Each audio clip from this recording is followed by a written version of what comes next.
Kamera.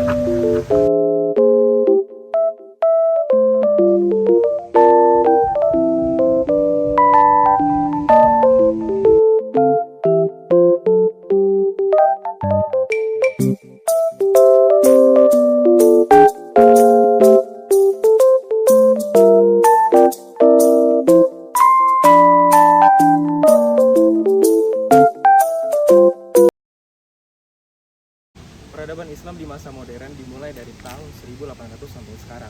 Bisa disebut juga sebagai kebangkitan dunia Islam.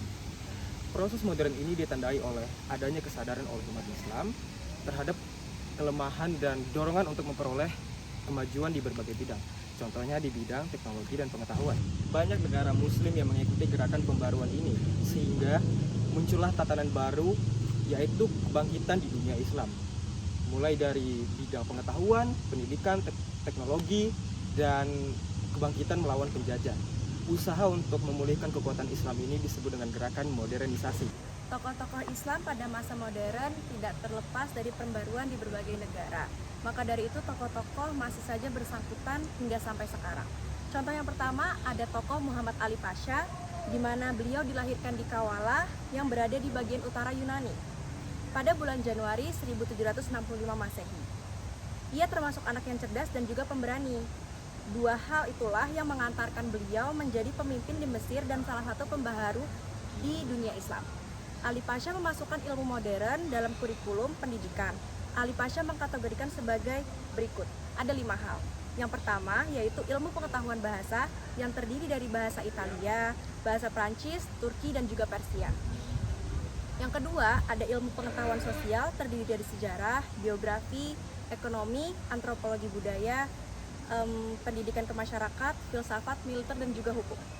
Yang ketiga, ada ilmu pengetahuan alam yang berisi fisika, matematika, farmasi, ilmu kedokteran, ilmu teknik, arsitek, dan juga kimia. Yang keempat, ada matematika, yaitu pelajaran utamanya yaitu aritmatika dan juga matematika. Dan yang terakhir yaitu pengetahuan keterampilan, di mana terdiri dari keterampilan umum dan juga pendidikan kesejahteraan keluarga. Ide-ide tersebut yang diberikan oleh Ali Pasha berpengaruh pada perkembangan Mesir hingga pada masa saat ini juga. Tokoh selanjutnya ada Sultan Mahmud II, di mana beliau dilahirkan pada tahun 1785 dan wafat pada tahun 1839. Ia diangkat menjadi sultan pada usia yang masih muda yaitu 22 tahun. Adapun usaha yang dilakukan Sultan Mahmud II diantaranya, yang pertama, melakukan pembaruan pada bidang pendidikan dengan memasukkan kurikulum pengetahuan umum dalam lembaga-lembaga pendidikan madrasah. Dan yang kedua, mendirikan sekolah maktebi ma'arif untuk mencetak tenaga ahli di bidang administrasi. Dan yang ketiga, mendirikan sekolah bidang kedokteran, militer, dan teknik. Yang keempat, ada menerapkan demokrasi dalam pemerintahannya. Dan yang terakhir, menghapus pengultusan sultan yang dianggap suci oleh rakyatnya. Adapun juga pengaruh Islam pada masa modern, yaitu munculnya gerakan pembaruan dalam Islam, merupakan wujud dari bentuk kesadaran umat Islam dari ketertinggalan dan keterbelakangan.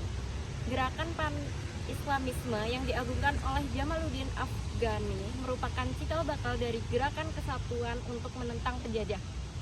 Banyak para haji dan ulama yang melakukan perlawanan terhadap penjajah. Selama di Mekah, mereka memperoleh bacaan di tempat pendidikan agama dan turut serta dalam kehidupan dan usaha pan-Islamisme.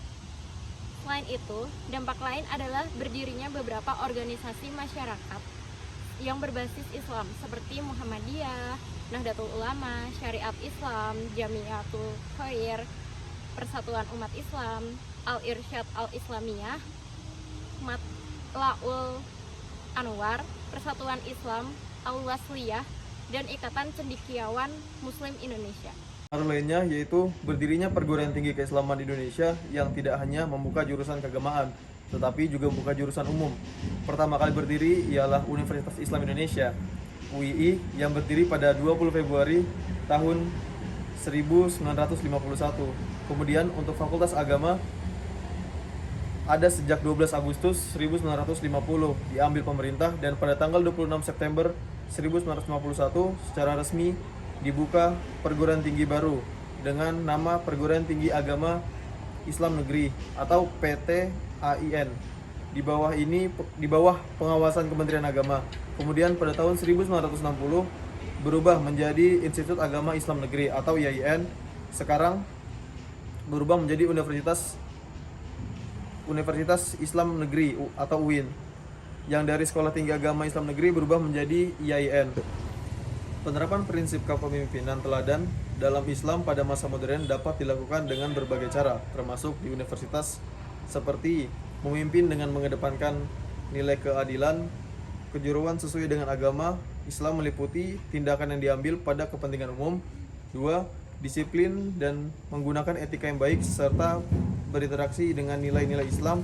Yang ketiga, memanfaatkan peran untuk membina anggota mahasiswa dalam mengembangkan potensi diri, baik akademik maupun kepribadian. Lalu yang terakhir, mengutamakan kepedulian terhadap lingkungan.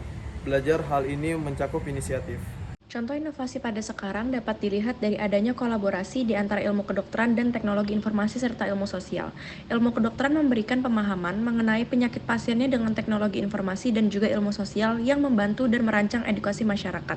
Hal ini menghasilkan peningkatan kualitas hidup muslim. Bagaimana amanat yang terkandung di dalam Al-Quran, surat Al-Ra' 2 ayat 11, Allah Subhanahu wa Ta'ala berfirman, A'udzubillahi minasyaitonirrajim.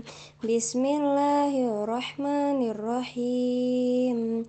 Lahu mu'aqibatum min baini yadayhi wa min khalfihi yahfadunahu min amrillah. Innallaha la yughayyiru ma biqaumin hatta yughayyiru ma bi anfusihim.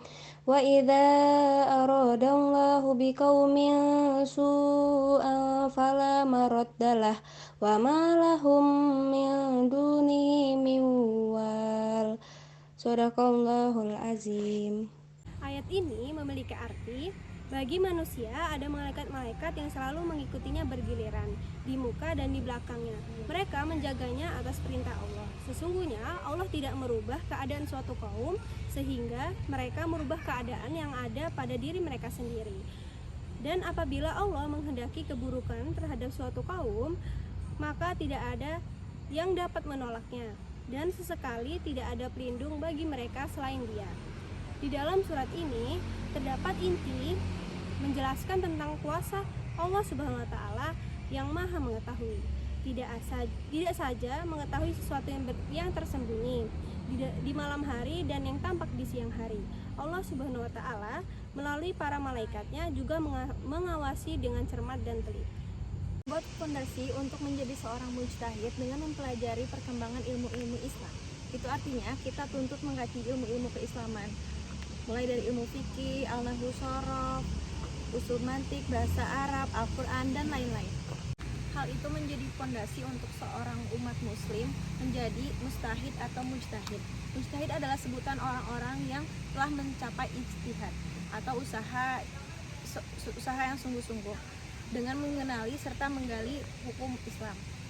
Sebagai bahan introspeksi mengetahui masa lalu, bisa membuat kita belajar kelemahan-kelemahan yang ada di masa lalu untuk dijadikan bahan introspeksi untuk masa depan umat Islam.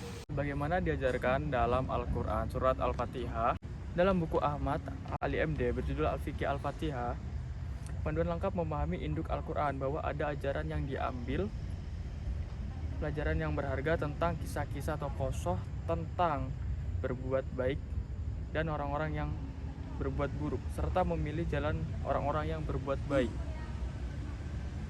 Tegaskan bahwa kehadiran Al-Quran itu sendiri menjelaskan tujuan pokok sebagaimana dikemukakan Syekh Muhammad At-Thahir Ibnu Syur dalam kitabnya Tafsir At-Thahir wa At-Tanwir.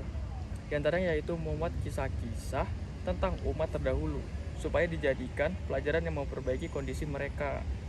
Selain itu, hal tersebut juga membantu kita untuk semangat berkarya dengan menyebarkan ide-ide kreatif dan inovatif untuk bahan perubahan yang lebih baik di masa yang akan datang.